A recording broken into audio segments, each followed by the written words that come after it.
வணக்கம் நண்பர்களே, நான் உங்கள் பாலாஜி எலைஸ் பவிஷ்யமார். குரு வணக்கத்துடன் இன்றைக்கி டாபிக் உள்ள போவோம். இன்றைக்கி நம்ம பார்க்க போகிறது என்னென்னா 10ஆம் வீடு, 10ஆம் ஆதிபத்தியம், வீட்டின் ஆதிபத்தியம் அப்படின்றது தான் பார்க்க போகிறோம். சரி, 10ஆம் வீடு என்னென்ன தரும்? பொதுவாகவே சொல்லப்படாதது சொல்லக்கூடியது அப்படின்றதை விட்டுட்டு பொதுவாக வந்துடுவோம். 10ஆம் வீடு என்ன தரும் அப்படின்னு பார்த்தீங்கன்னா, 10ஆம் வீடு அப்படின்றது கர்மாதிபதி. தர்ம கர்மாதிபதிக்கு 9ஆம் வீடு 10ஆம் வீடு சேர்ந்துக்கணும். அதில் கர்மாதிபதினு சொல்லப்படுது. 10ஆம் வீடு தான் பார்த்தீங்கன்னா பட்டம் பதவி உங்களுக்கு கொடுக்கக்கூடியது 10ஆம் வீடு தான். ஜீவனஸ்தானம் அப்படின்னு சொல்லுவோம். 10ஆம் வீடு ஜீவனத்தை கொடுக்கக்கூடியது. அதாவது என்ன, பணத்தை கொடுக்கக்கூடியது, ஒரு தொழிலை கொடுக்கக்கூடியது, ஒரு வேலையை கொடுத்து அதன் மூலம் வருமானத்தை கொடுக்கக்கூடியது 10ஆம் வீடு அப்படின்றதே வந்துடுவோம். அதுக்கப்புறம் பார்த்தீங்கன்னா 10ஆம் வீடு பட்டம் பதவி, அதுக்கப்புறம் எல்லா பட்டம் எல்லா பதவி, இதை நீங்கள் எப்படி வேணாலும் எடுத்துக்கலாம். உதாரணத்திற்கு பார்த்தீங்கன்னா, இப்போ நமக்கு ஒரு அரசியலில் எம்எல்ஏ சீட்டு, எம்பி இல்லைனா மந்திரி ஆகிறாங்களா, 10ஆம் வீட்டுடைய அமைப்பு சர்வ நிச்சயமாக தேவை. அதுதான் எப்படி சொல்லுவோம் அப்படின்னா, திக்பலத்து சூரியனுக்கு லக்னத்திற்கு 10ஆம் இடத்தில் திக்பலமாகும்பொழுது ஒரு ராஜ கிரகம் அங்கே உட்காரும்பொழுது 10ஆம் வீட்டில் அமரும் பொழுது அங்கே திக்பலமாகி அது மூலமாக அரசாங்கத்தை தொடர்புடைய மந்திரி பதவி மற்றும் எம்எல்ஏ அமைப்புகள் கைகூடும் அப்படின்னு சொல்லப்படுது. அதுவே சூரியன் அப்படின்னு பார்த்தாலே கிட்டத்தட்ட சுயமரியாதை கிரகம் தானே அது. சுயமரியாதை கொடுக்கலன்னா கௌரவத்தை கொடுக்கக்கூடிய கிரகம் சூரியன். அப்போ கௌரவம் அப்படின்றதும் 10ஆம் வீடு வழியாகத்தான் வரும். இப்படி தான் நூல் பிடிச்சா போல் ஒரு ஆதிபத்தியத்தை பிடிக்கணும். அப்போது 10ஆம் வீடு வழியாகத்தான் வரும். அப்போ 10ஆம் வீடு வழியாக இப்போ ஒரு உதாரணத்துக்கு நீங்கள் காலேஜ் படித்து முடிக்கிறீங்க, பிடிச்சிருக்கீங்க.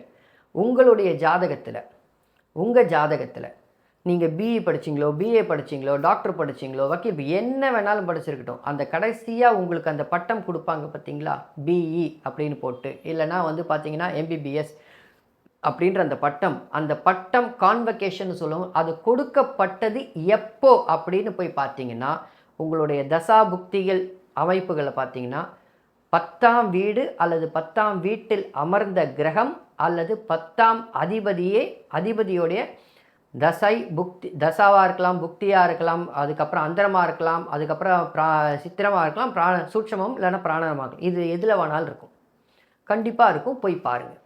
அதுதான் பட்டம், அது வழியாக தான் வரும். இந்த பாவகம் இதை செய்யும்னா அதை தான் செய்யும், வேறு எதுவும் செய்யாது.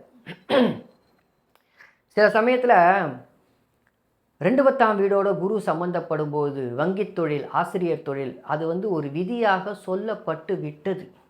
இதுதான் உண்மை, சொல்லப்பட்டுருச்சு. ஆனால் கொஞ்சம் தயவு செஞ்சு மூல நூலை போய் புரட்டி பாருங்கள். அதாவது மூல நூல் அப்படின்னா பெருசாலாம் போக வேண்டாம், உத்தரகாலாமிர்தத்துக்கு போங்க. அது அதை விட ஒரு மிக சிறந்த ஒரு மூல நூல் அப்படின்றது ஒரு ஜோதிடம் பழகுவதற்கு உத்தரகாலாமிர்த, காளிதாசர் எழுதிய உத்தரகாலாமிர்தத்தை ஒரு நல்ல நூல் கிடையாது. அதில் 10ஆம் வீட்டு ஆதிபத்தியங்கள்னு போய் பார்த்தீங்கன்னா சர்வ நிச்சயமாக குரு மற்றும் ஆசிரியர்னு இருக்கும். இதுக்கு மேலே நான் சொல்லணுன்றது கிடையாது. ஸோ இப்போ ஒரு ஆதிபத்தியமே அங்கே ஆசிரியர் ஆதிபத்தியங்க, அது இட் இஸ் நாட் அங்கே குரு உட்காந்ததுனால தான்ன்றது கிடையாது. 10ஆம் வீடோட குரு சம்பந்தப்படும் பொழுது ஆசிரியர் அப்படின்னா அதுக்கு காரணம் எங்கே இருக்குது? நம்மளை கேட்க மறுக்கிறோம். நம்ம இதுதான் அப்படின்ன உடனே அதுதான் உட்காந்துரும். அப்படிலாம் கிடையாது. கொஞ்சம் மூல நூலை போல போய் புரட்டி பார்த்தீர்கள்னால் ஆதிபத்தியம் எங்கே இருக்குது, காரகம் எங்கே இருக்குது, ஒரு ஆதிபத்தியம் என்ன சொல்லப்பட்டிருக்குன்னு மூல நூல்லையே 10ஆம் வீட்டில் குரு மற்றும் ஆசிரியர் அப்படின்னு போட்டிருக்கோம், போய் பாருங்கள். அதனால்தான் 10ஆம் வீடோட குரு சம்பந்தப்பட்டால் ஆசிரியர் துணி, பேசி பிழைக்கும் அமைப்புகள் அப்படின்னு வருது. இது லக்னம் ராசிக்கு 2த்துக்கும் சேர்த்துக்கலாம் நீங்கள். புரியுதுங்களா? ஸோ அப்போ இதில் 10ஆம் வீட்டு வழியாக இருக்கக்கூடிய அடுத்த அமைப்புகள் என்ன அப்படின்னு பார்த்தீங்கன்னா, ஒரு ஆதிபத்தியத்தை வச்சு இன்னொன்று சொல்கிறேன். ஒரு ஆதிபத்தியத்தை வச்சு இன்னொரு ஆதிபத்தியத்தை எப்படி பிடிக்கணும்னு நான் சொல்லி கொடுத்துட்ருக்கேன்ல, அதில் இது இன்னொன்று. கர்மஸ்தானம் அப்படின்றது 10ஆம் வீட்டுக்கு கொடுக்கப்பட்டது. கர்மம் அப்படின்னா என்ன? உங்கள் அப்பாவுக்கு நீங்கள் கர்மா செய்கிறது, இல்லை பெரும்பாலும் அப்பாவுக்கு செய்கிறது தான் கர்மா, அம்மாவுக்கு செய்கிறது அதில் வராது. அப்பாவுக்கு செய்கிறது தான் கர்மா, அம்மாவுக்கு செய்கிறது 5ஆம் வீட்டுக்கு போயிடும், 4க்கு 2ஆக போயிடும். இது 9க்கு 2 அப்படின்றதுனால அப்பாவுக்கு தான் அமைப்புகள் வரும். இந்த அப்பாவுடைய அமைப்புகள் 9க்கு 2ஆக 10ஆம் அதிபதியுடைய திசை. ஒரு உதாரணத்துக்கு அந்த காலத்தில் ஜோசியர்கள்லாம் எவ்வளவு சிறப்பாக செயல்பட்டிருக்கிறார்கள் ஆதிபத்திய காரகத்துவங்களை வைத்து அப்படின்னா, 10ஆம் வீட்டில் ஒளிஞ்சிருக்கக்கூடிய இன்னொன்று என்னென்னா தத்து கொடுத்தல்னு ஒன்று இருக்குது. தத்து கொடுக்கறது, தவிட்டுக்கு பையனை கொடுத்துறது, தவிட்டுக்கு குழந்தையை கொடுத்துறதுன்னு கேள்விப்பட்டிருக்கீங்களா? அது உண்டு. அது 10ஆம் வீட்டுடைய ஆதிபத்தியம்.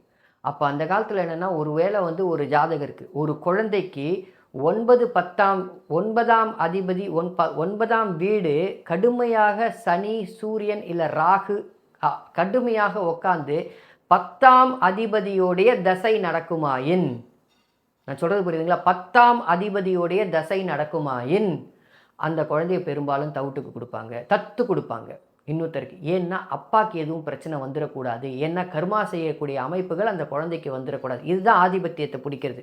ஸோ அப்போ 10ஆம் வீடு அப்படின்றதே பார்த்தீங்கன்னா அந்த இடத்துல கர்மஸ்தானம்னு வந்துடுது.